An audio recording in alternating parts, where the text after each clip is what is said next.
Tommy's eyes snapped open at 3:15 a.m., his heart hammering against his ribs like a caged animal. The dream clung to him with persistence. He'd been on the football field, but something had been fundamentally wrong with it. The grass had felt too soft beneath his cleats, almost spongy. And the silence. Christ, the silence had been absolute, as if the entire world had been holding its breath. He sat up in bed, running his hands through sweat-dampened hair. The digital clock cast its red glow across his trophies and team photos, familiar totems that should have been comforting but somehow felt alien in the darkness. His championship ring caught the light, winking at him like a malevolent eye. The dream had been more vivid than any he could remember. He'd been alone on the field at night, wearing full gear but unable to remember how he'd gotten there. The goalposts had seemed taller than usual, stretching up into a sky that was too dark, too empty. And when he tried to run, his feet had sunk slightly with each step, as if the field was slowly swallowing him. Tommy shook his head, trying to dispel the lingering unease. Just stress, he told himself. First-day jitters and too much pressure from his old man. Nothing more. But sleep wouldn't return, and he spent the remaining hours until dawn staring at the ceiling, occasionally drifting into uncomfortable half-dreams where the sound of his own heartbeat seemed unnaturally loud. Across town, Sarah was experiencing her own restless night. She'd fallen asleep at her desk around midnight, having spent 4 hours organizing her study materials and creating detailed schedules for the semester ahead. When she'd finally succumbed to exhaustion, her head pillowed on her chemistry textbook, the dreams had begun immediately. She'd been taking a test, not unusual for her subconscious to process academic anxiety that way, but this test had been different. The questions kept changing as she read them, words shifting and blurring like living things. Every time she'd thought she'd found the right answer, new text would appear, more complex, more demanding. The worst part had been the bleeding. At first just a few drops spotting the paper, then spreading in crimson puddles that made the ink run together in illegible streams. She'd tried to continue answering, even as her test paper dissolved into a soggy red mess in her hands. Sarah woke with a start at 2:43 a.m., her cheek sticky from where it had pressed against an open page. The fluorescent desk lamp buzzed overhead, casting harsh shadows across her perfectly organized study space. She felt more exhausted than when she'd gone to sleep, as if she'd been working all night instead of resting. She tried to return to bed, but every time she closed her eyes, she could see those bleeding questions swimming behind her eyelids. The letters seemed to pulse with their own life, rearranging themselves into accusations. Why aren't you smart enough? What makes you think you deserve success?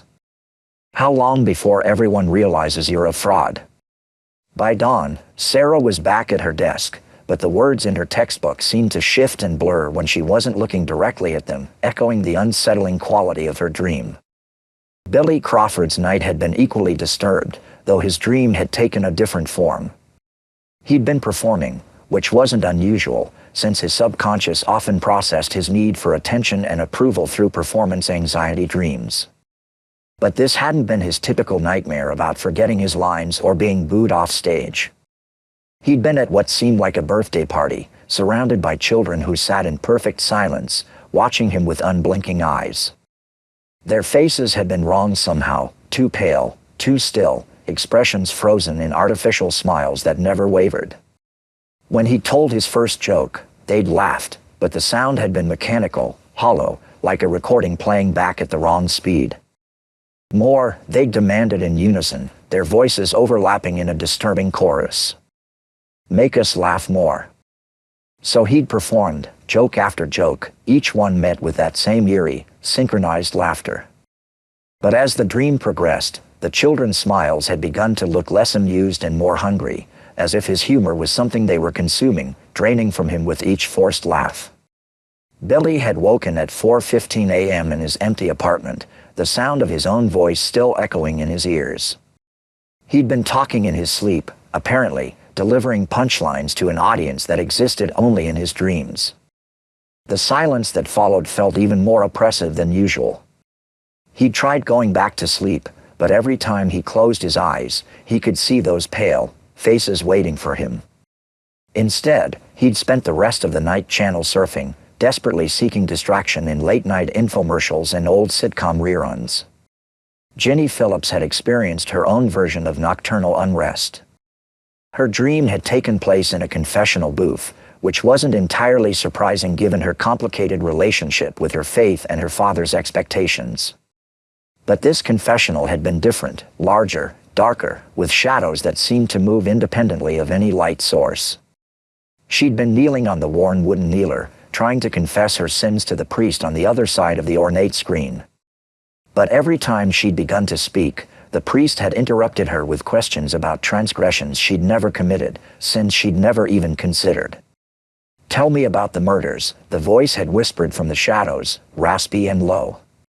"I never killed anyone," she'd protested. "Tell me about the lies that destroyed your family." "I don't know what you mean."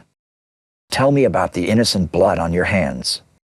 The questions had grown more bizarre and accusatory, and Jenny had realized with growing horror that she couldn't see the priest's face through the screen, only darkness where features should have been. When she'd tried to leave, the confessional door had been locked, trapping her with the disembodied voice that seemed to know secrets she didn't even possess. She'd woken at 3:31 a.m., drenched in sweat and guilt she couldn't explain. The crucifix on her bedroom wall seemed to stare down at her accusingly, and she'd spent the rest of the night alternating between prayer and tears, unable to shake the feeling that she was being judged for crimes she couldn't remember committing. Mark had managed only fitful sleep, his dreams dominated by the sterile white walls of the hospital where his mother had died. But in his dream, the scenario played out differently each time. Sometimes she died of cancer, sometimes in a car accident, sometimes from mysterious injuries that appeared without explanation. The constant was his own helplessness. In every version, he'd stood by her bedside, watching her fade away while doctors with faces he couldn't quite see shook their heads and spoke in whispers about treatment options that came too late. The machines around her bed had beeped out rhythms that sounded almost like music, a mechanical lullaby that followed him even after he woke. What disturbed him most was how real it had felt. Not like a memory or even a typical anxiety dream, but like he was actually reliving her death over and over, experiencing the loss fresh each time. When he'd finally given up on sleep around 5 a.m., he'd immediately reached for his stash, needing something to dull the raw edges of grief that felt as sharp as the day she'd actually died. But even the weed hadn't helped much. The dream images lingered with unusual persistence, and Mark found himself checking his phone compulsively, half expecting to see missed calls from the hospital telling him his mother was dying again. Lisa Campbell had perhaps the most disturbing night of all. Her dreams had centered around her brother David, which was unfortunately normal for her. But these dreams had been different, more vivid, more accusatory, more real than the usual replay of the accident that had killed him. David had been calling to her from somewhere she couldn't see, his voice echoing as if from a great distance. "Lisa. Help me. I'm trapped." But no matter which direction she ran, she couldn't find him. The voice seemed to come from everywhere and nowhere, growing more frantic and desperate with each plea. "You promised you'd take care of me," his voice had cried out. "You promised you'd keep me safe." The worst part had been the growing realization that she was the reason he was trapped, that her failure to protect him in life had somehow condemned him to suffer in death. The guilt had been overwhelming, a physical weight that pressed down on her chest until she could barely breathe. She'd woken gasping at 2:58 a.m., tears streaming down her face and David's voice still echoing in her ears. The silence of her bedroom had felt heavy with accusation, and she'd spent the remaining hours until dawn writing in her journal, trying to capture the overwhelming sense of responsibility and failure that the dream had awakened. When morning finally arrived, none of them felt rested. Tommy dragged himself through his dawn workout with his father, his usual precision replaced by clumsy exhaustion that earned him extra laps and harsh criticism. Sarah found herself struggling to focus during her preschool study session, the words on the page blurring together in ways that reminded her uncomfortably of her dream. Billy's jokes felt forced and mechanical during breakfast with his mother, who was too rushed and distracted to notice his unusual subdued mood. Ginny went through the motions of morning prayers with her family, but the words felt hollow and meaningless, as if her dream had severed some essential connection between her faith and her heart. Mark stumbled through his morning routine in a haze of exhaustion and chemical numbness, barely managing to shower and dress before the school bus arrived. Lisa sat at her breakfast table, pushing cereal around her bowl while her parents exchanged worried glances they thought she didn't notice.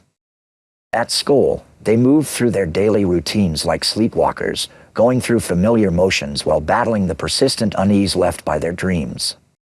Teachers commented on their unusual lethargy, friends asked if they were feeling okay, but none of them could adequately explain the bone-deep exhaustion that seemed to radiate from somewhere deeper than mere physical tiredness. During lunch, an odd coincidence occurred.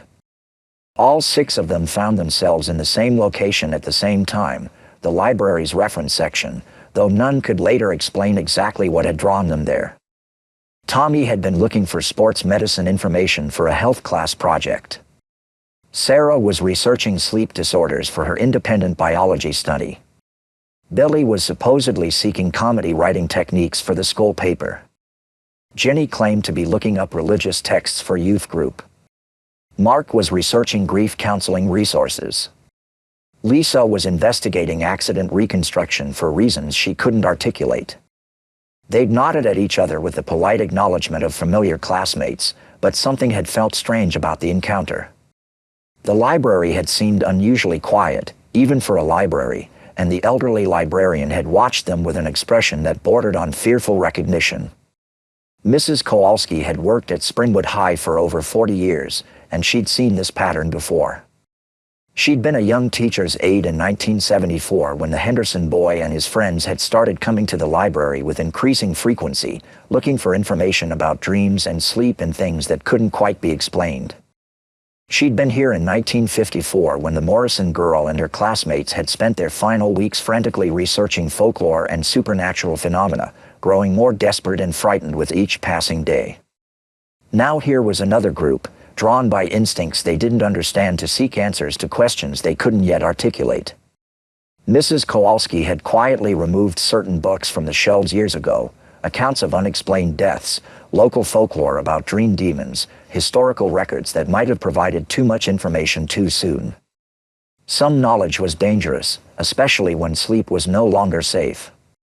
As the day wore on, each of them noticed small things that seemed to confirm their growing unease. Adults in the hallway stopped talking when students approached, as if afraid of being overheard. Teachers seemed jumpy and distracted, frequently glancing at the clock as if counting down to some dreaded appointment. Even the school nurse had seemed unusually interested when Tommy mentioned feeling unrest, asking pointed questions about his sleep patterns and dream content before abruptly changing the subject. The custodial staff worked with unusual urgency, as if trying to finish their duties before some unspecified deadline. The school secretary made several hushed phone calls throughout the day, speaking in code words and half-sentences that made no sense to casual listeners but carried undertones of barely controlled panic. By the end of the school day, all 6 teenagers were battling a peculiar combination of exhaustion and nervous energy. They felt simultaneously drained and wired, as if their bodies couldn't decide whether to collapse or flee. The ordinary activities of teenage life, homework, sports practice, part-time jobs, family dinners, felt surreal and meaningless, like elaborate performances being staged for an audience that had already left the theater. As evening approached and bedtime loomed, each of them felt a growing reluctance to sleep that they couldn't quite explain. It was more than simple insomnia or first-week stress. It was a primitive, instinctual fear that suggested their subconscious minds knew something their waking selves had not yet acknowledged.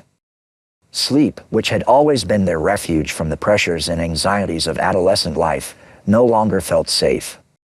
Their beds, once havens of comfort and privacy, now seemed like battlefields where they would be forced to confront enemies they couldn't see or understand.